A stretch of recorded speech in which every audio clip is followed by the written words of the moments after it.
एक बार ढोलकपुर जंगल में कू कू कोयल बहुत ही मीठा गाना गा रही थी। मैं हूँ कू कू कोयल, गाती हूँ सुंदर मीठा मीठा गाना। तुम सब भी सुनकर आ जाना, आ जाना आ जाना। उसकी आवाज दूर दूर तक सबको सुनाई दे रही थी।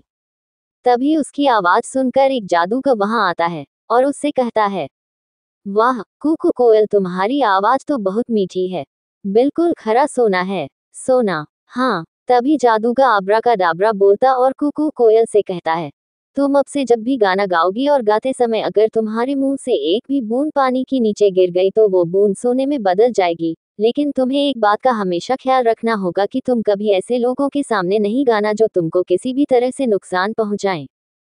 ऐसा बोलने के बाद जादूगर वहां से चला जाता है। इधर कू कोयल फिर से गाना गाने लगती है। तभी वहां पर चंपा लोमड़ी आती है और वो कू कोयल का गाना सुनने लगती है।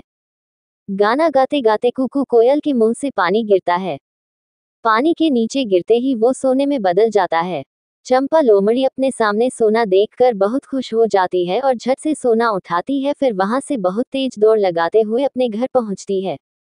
इधर कू कोयल गाना गाती रहती है। तभी वहां पर एक शिकारी आता है। शिकारी पेड़ के नीचे बैठकर कू कोयल का गाना सुनने लगता है। कू कोयल गाना गा ही रही थी कि फिर से उसके मुंह से पानी नीचे गिरता है। मुंह का पानी नीचे पहुंचते ही सोने में बदल जाता है।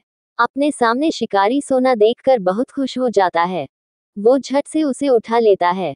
तभी शिकारी फिर देखता है कि ऊपर से पानी की एक और बूंद गिरी जो सोने में बदल गई।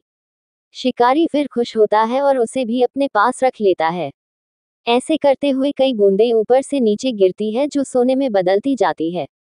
शिकारी मन में सोचता कि शायद आसमान से सोने की बारिश हो रही है और ये सोचते हुए वो एक एक करके सोना उठाता जाता है।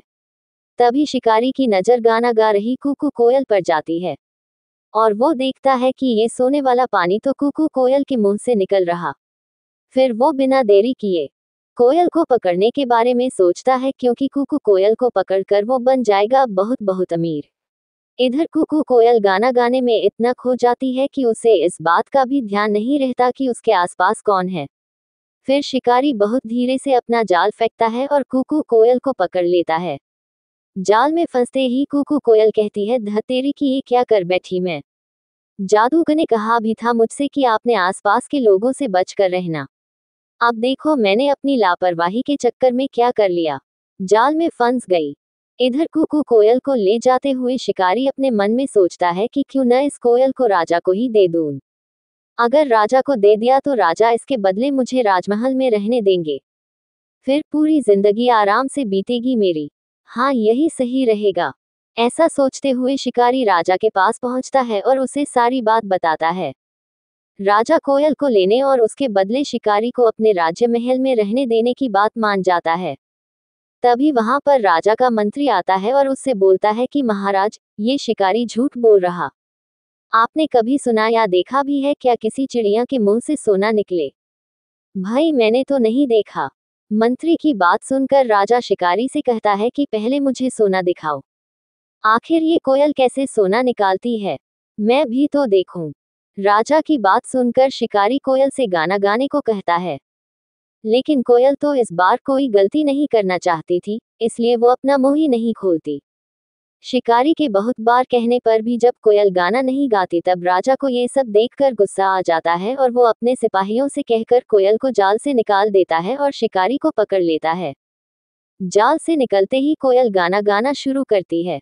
कू मैं हूँ कू कोयल, गाती हूँ मीठा मीठा सुंदर गाना, जिसे सुनकर तुम सब मेरे पास। और फिर तभी उसके मुंह से फिर से पानी नीचे गिरता है जो सोने में बदल जाता है। राजा ये सब बस देखता ही रह जाता है और अपने सिपाहियों से कोयल को पकड़ने को कहता है। लेकिन इस बार कू कोयल पहले जैसी कोई भी गलती नहीं करती है और वहां से उड़ती हुई सीधे ढोलकपुर जंगल पहुंचती है। मोरल इस कहानी से हमें ये सीख मिलती है कि हमें हमेशा अपने बड़ों की बात माननी चाहिए, साथ ही हमेशा सतर्क भी रहना चाहिए।